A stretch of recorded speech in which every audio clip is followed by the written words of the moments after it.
আমি একটু বাইরে গেলাম। প্রতিটা দিন এমন করো, বিয়ে করছো বউরে একটু সময় দিবা তা না। আরে বন্ধু বান্ধব আছে, ডাকলে যেমন লাগে।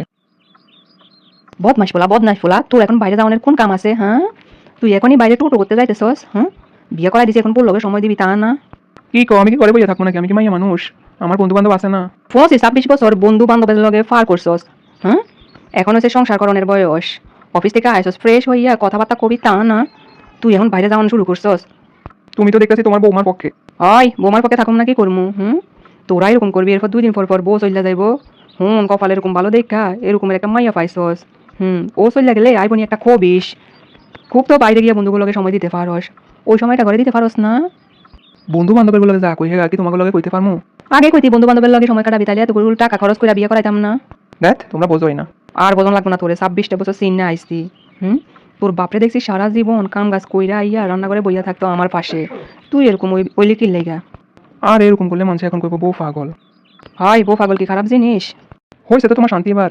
আমি কি করলাম? আমি কি কইছি তোমারে কিছু? এটাই তো চাইছিলা। তুমি আমারে সময় দেওয়া লাগবে না, তুমি যাও বন্ধু বান্ধবের লগে আড্ডা দাও। দেখ ভালোই লাগে না কিছু। আম্মা ও আমনে পোলা নাকি কিছুই ভালো লাগে না। কচু তরকারি রান্না করি এর খাইলে ভালো লাগবো। কিছু হইলে আমারে কইবো কেমন একটা বউ। এই শোনো, তোমার আম্মা কইছে তুমি যদি আমার খেস খেস করো, যদি কথা না শোনো তাহলে আমার কাছে কইতে। আমার কোনো স্বাধীনতাই নাই এই বাড়িতে। তুই আইস না বাড়ি, যা বন্ধু বান্ধবের লগে থাকিস।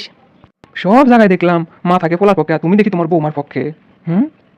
এরকম কইরা তুমি আমার বাসায় রাখতে পারলেও তুমি আমার মন পাইবা না। কোনোটাই লাগবো না। আচ্ছা হনো হনো, সরি সরি। যাও যাও, তুমি যেখানে যাও ওখানে যাও। আরে সরি তো হনো, চলো আমরা লুডো খেলি। লাগবো না। শোন খোকা, বাজারে গিয়া একটা ভালো দেখা শাড়ি নিয়ে আয় তো। আম্মা তোমার না এক মাসে কিনে দিলাম কতগুলো শাড়ি। আরে আমার লাগে না, বৌমার লাগে সুন্দর দেখে একটা শাড়ি লইয়া আয়। এই মাসে আমার হাতে আর একটা টাকা নাই।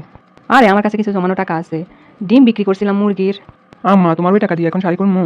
তার থেকে তোমার ওই টাকা তোমার কাছে থাকো, আমি পরে যখন বেতন পামু একটা আইনা দেবো শাড়ি।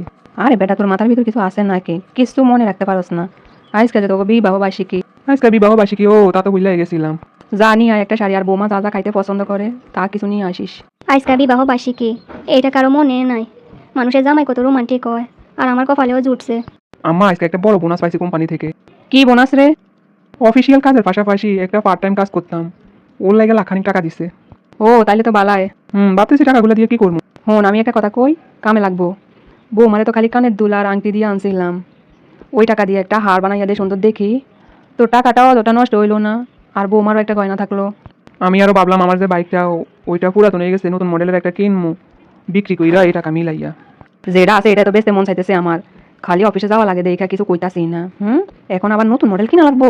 এখন তো দেখতেছি আমার শখের কোনো মূল্য নাই। তোর শখ আমরা কম পূরণ করি নাই। যার দায়িত্ব নিছস তার শখটা আগে পূরণ কর। মাইয়াটা ছোট থেকে ওর বাপ মার কাছে বড় হইয়া এখন আমাকে কাছে আইছে, এখন ওর যদি কোনো শখ আল্লাহ আমরা পূরণ না করি, ও তাহলে আমাকে ভালো জানবো কেমনে, আমাকে আপন জানবো কেমনে? অন্তত তোমার মতো শাশুড়ি যেন ঘরে ঘরে হয়, তাইলে বৌমা শাশুড়ির মধ্যে কোনোদিন যুদ্ধ বাঁধবো না।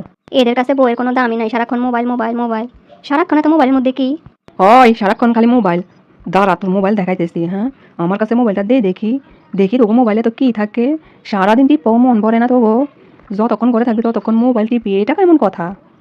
তোমরা যা শুরু করছো ঘরে তো থাকতে দিবা না। আর তুই যা শুরু করছস তাতে তো ঘরে আসস না বাইরে আসস, তা বোঝার উপায় নাই।